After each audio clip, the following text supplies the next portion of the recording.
folks, it's the Red, and welcome back to the Crash Bandicoot Wrath of Cortex No Damage Run. Continuing on to level 15, our next level is Fahrenheit Frenzy, because I guess Celsius craziness didn't catch on. Hope you brought your sunscreen, cause you're gonna burn! In a shocking twist, we actually have ourselves a level that fits the fire theme of the warp room that we're in. I know, I'm surprised too. Anyway, we have ourselves a new gimmick here. This is the copter pack. It operates very similarly to how the jetpack did back in Crash 2. Even has the same button layout and everything. And I appreciate this first section not having any hazards in it. It's a good place to help you get acquainted with the controls before they start throwing all the dangerous stuff at you. We've got fire on the floor, we've got lasers shooting across the walls, green fire coming out of these pipes. There's also fire along the ceiling, but as you can see, that doesn't really hurt you, so you don't need to watch out for that. Feel free to rub your face all over it. The thing to look out for with these green fires, though, is that their hitboxes are rather large, so make sure you're well out of the way of those before you try and fly across them.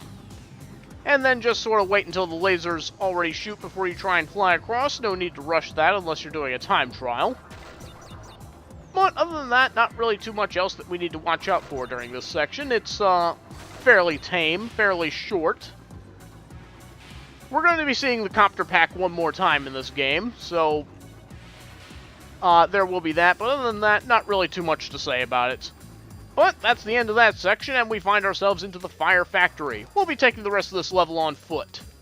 Now, the fire in these jets don't stay off for very long, so quickly make your way across before they turn back on, and make sure you spin that enemy away from these boxes so that we can use the arrow crate to reach that Aku Aku crate. Your double jump does not quite have the height to be able to get up there. Mind your timing so that you can get past these guys without jumping into a potion accidentally. And set off these explosives so that we can break those steel crates. Careful of your jump, you might accidentally jump into the acid here as you make your way across. And do not stand under these steel crates when you break the wooden ones, because if they fall on your head, you can take damage that way. Now, when we're running across the escalator here, notice on the left side there is a one-up crate. You can bounce on these two in order to get to there. Alternately, just do a double jump to reach it. Just make sure you don't accidentally land on these nitros afterward. Now, up ahead, we've got ourselves a new type of crate to look forward to.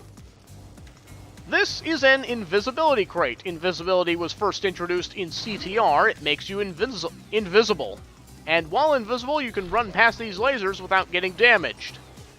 So, since it essentially operates like invincibility, which is kind of the thing that we're trying to avoid with our no Aku Aku rule being in place, we will not be making use of invisibility to get past the lasers. So, we're just going to wait that out like we would if we were invincible.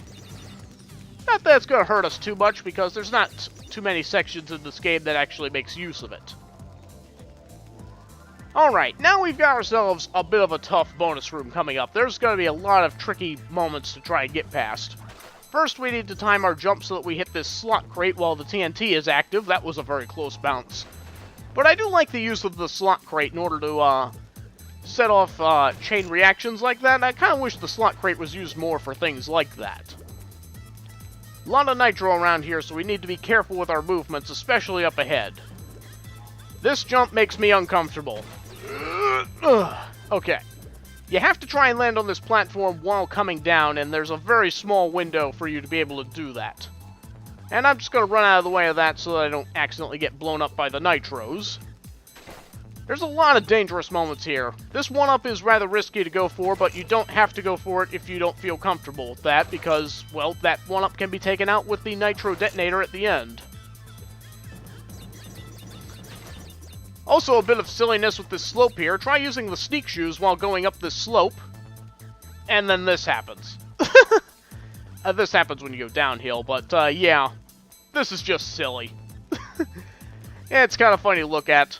Also, fun note, this is the warp room with the fewest amount of Wumpa fruit in it. I would say there's not really a point coming here if you're just playing the game casually, but there are 4 one-ups that might be worth your time. The fire jets here kind of blend in with the lava floors, so it can be kind of difficult to tell if the jets are shooting or not. Pay close attention to what they're doing before you make your jump. And we've got ourselves another fun section coming up. Wait till you see this effect. When you go behind the screen here, Crash becomes a skeleton. Pretty cool. Also, that's not fire coming out of these pipes, it appears to be just light. I find it kind of risky to try and jump and spin into that box at the same time, so I would prefer to have it out of the way before I even jump across that. And because of the weird coloring of this area, it can be kind of hard to tell the type of boxes that you're dealing with. And before anybody says anything about the lab assistants not having a skeleton behind the screen, it should be noted that in Crash 3 it was confirmed that the lab assistants are actually cyborgs, and so they naturally would not have a skeleton, so it's accurate. Alright, carrying on. Jump over that nitro, and here's another funny thing. We're well past the screen, but we can still see Crash as a skeleton. That's a funny little glitch there. This level is full of all kinds of silliness like that. Excuse me. Nothing really to look out for this escalator. Why is it even here? Frankly, that would have been a good place to put this exclamation box rather than just above where the boxes are. Ooh, that was kind of weird. And here's our crystal in plain sight, and we have ourselves another skeleton screen, along with invisibility. We're invisible right now, but the screen can still show where we are. Alright, some lasers that we need to get past. If you're not invisible, well then just jump over the low ones and run under the high ones. Nothing too difficult. Alright, just one last corridor that we need to get past. Jump over the nitro, double jump for safe measures, and then just a couple of beaker-throwing lab assistants to get past. Set off all the nitros at the end, and there's our box completion gem. Pretty long level, but there we go. And with that, our crystal and our gem, we have completed all 5 levels in the Fire Warp Room, and have opened the way to the boss. So, be sure to join us next time for Crashes to Ashes. For now, enjoy the plentiful outtakes that I wound up getting from this level. It was kind of tricky. And join us next time for Crashes to Ashes. See you then! There was a neat little effect that I wanted to show off here in the PlayStation 2 version, but when you go behind the skeleton screens in this game, the whole foreground goes blue rather than just behind the screen. So, like, when you go across here, just getting past the lasers there, but yeah, you can see that it's also blue on the other side of that screen. So, yeah, I felt like that was a pretty good touch and just wanted to show that off.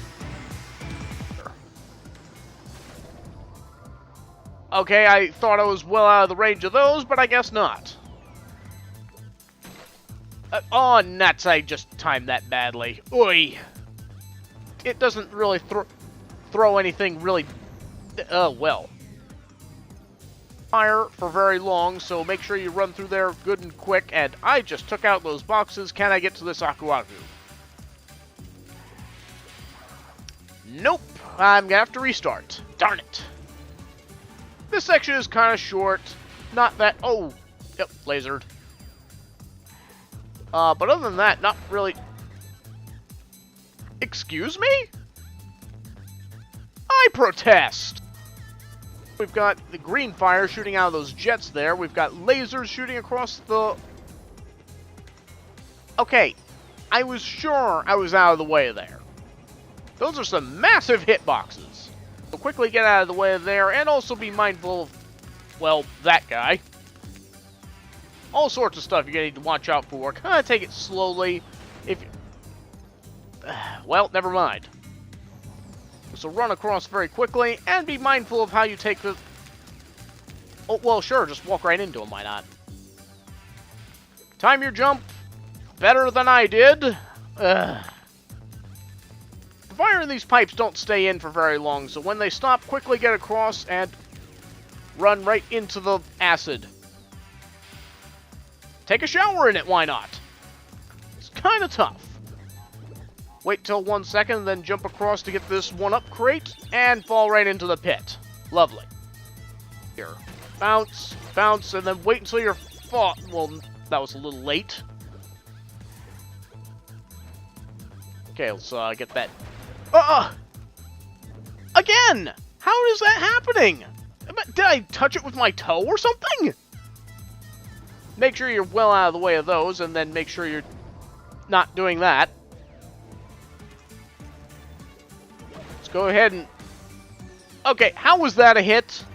How did I touch the nitro? No, really, I'd like to know. Try landing on this platform as you're coming down, or things like that will happen. Ugh. And we're going to jump out of the way of this TNT as it explodes, and we're going to get damaged by it. Ugh. That prevents us from moving too far forward. This is a tough one right here. Ah! I don't like that. I don't like that part. Ugh. Okay, now we should be getting pretty close to the end here. And here is where I blow it? Oh.